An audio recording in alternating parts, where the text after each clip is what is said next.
Perú sin límites o el límite de los peruanos. Tenemos una ecuación que va a ser necesario compartirla.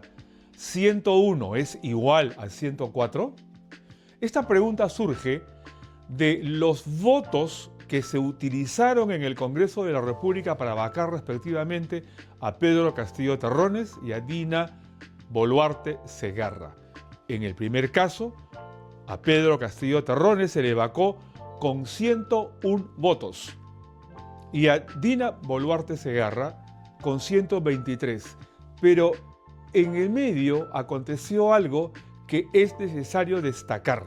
Primero, congresistas como Marta Moyano dijeron en la prensa, tanto por televisión como por radio, que se necesitaba de 104 votos para vacar a Dina Boluarte Segarra. ¿Y por qué hago énfasis en esto? Porque anteriormente, cuando se defenestró a Pedro Castillo Terrones, se hizo con 101 votos, es decir, por debajo de lo que el reglamento del Congreso exige para la vacancia del presidente de la República. Es decir, fue un acto que deviene en inconstitucional, absolutamente ilegal. Conversando con algunos expertos y asesores del Congreso de la República, ellos nos advirtieron que eso era corregible, pero que se requería de una moción de algún congresista con el respaldo de otros más para pedir la corrección de ese acto. No lo hicieron, no les convenía hacerlo, porque quedaría en el descubierto lo irregular que se habían comportado todos en el Congreso de la República para vacar a Pedro Castillo Terrones. Qué mal ejemplo, ¿verdad? Qué mal ejemplo de la imposición, del autoritarismo, y qué mal ejemplo para las juventudes, y qué mal ejemplo para la práctica del buen gobierno. ¿Pedro Castillo Terrones merecía ser vacado? Sí, claro que sí, pero tenían que haber presentado una moción expresa y haber hecho la votación de acuerdo a ley. Solo necesitaban de unas cuantas horas más para hacerlo. Y quedaría bien vacado. ¿Qué ocurrió con Dina Boluarte Segarra? En 8 horas la vacaron, pero con moción expresa y con la votación adecuada, que por supuesto superó el mínimo exigible porque llegaron a 123 votos. Qué gran diferencia, ¿verdad? Qué gran diferencia y qué mal ejemplo. Veamos otro mal ejemplo en la historia del derecho nacional. La Junta Nacional de Justicia exigió que Delia Espinosa diera un paso al costado y aceptara la decisión de la Junta Nacional de Justicia para reponer a Patricia Benavides. ¿Ahora qué ocurre? Ahora ocurre que la Corte Suprema ha emitido una sentencia por la cual se obliga la reposición de Delia Espinosa y la Junta Nacional de Justicia no acata. ¿Qué tal circo, verdad? ¿Qué tal circo de las instituciones que deben dar ejemplo en el ejercicio del derecho?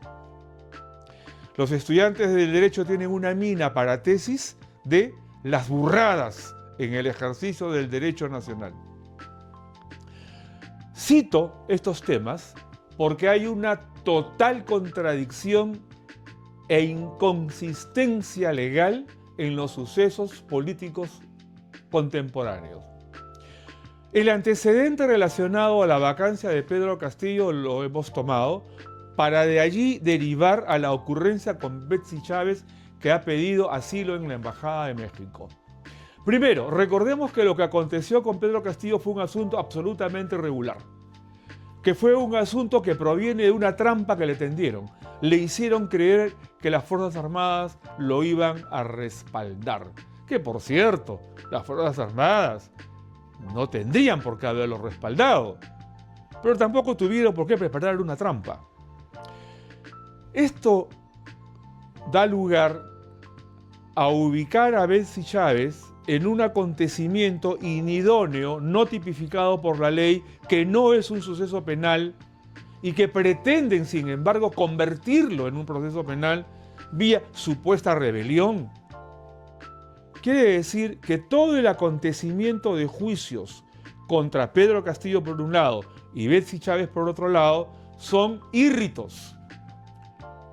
Entonces, hoy acontece que la señora Chávez, ante un hecho político de persecución o un escenario político que no corresponde hacia lo jurídico, hacia lo legal, pretenden arrinconarla y ella tiene que defenderse, busca un asilo y se lo van a conceder seguramente. Y el gobierno peruano no podrá evitarlo porque no tienen antecedente legal para justificar lo que ocurre con la señora Chávez.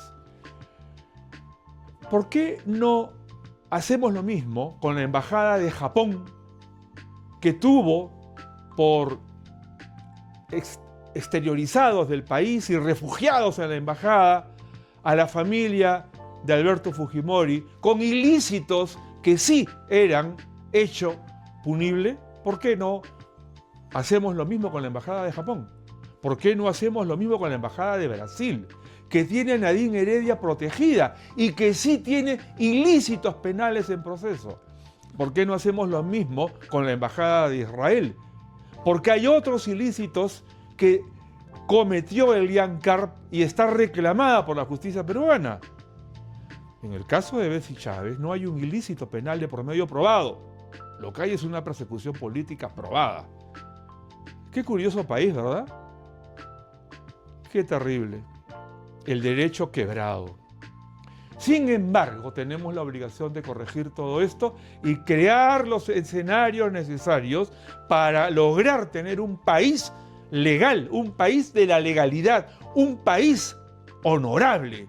Que ese es el tema que tenemos que abordar ahora. ¿Cómo lograr un presidente que en el honor de su ejercicio y la honorabilidad del país merezca que los peruanos lo aplaudamos? ¿Conseguiremos ese presidente? Tenemos la obligación de votar el 12 de abril próximo por un mejor escenario político a partir de un partido que lo merezca y de un candidato que legítimamente nos represente. ¡Vamos, Perú!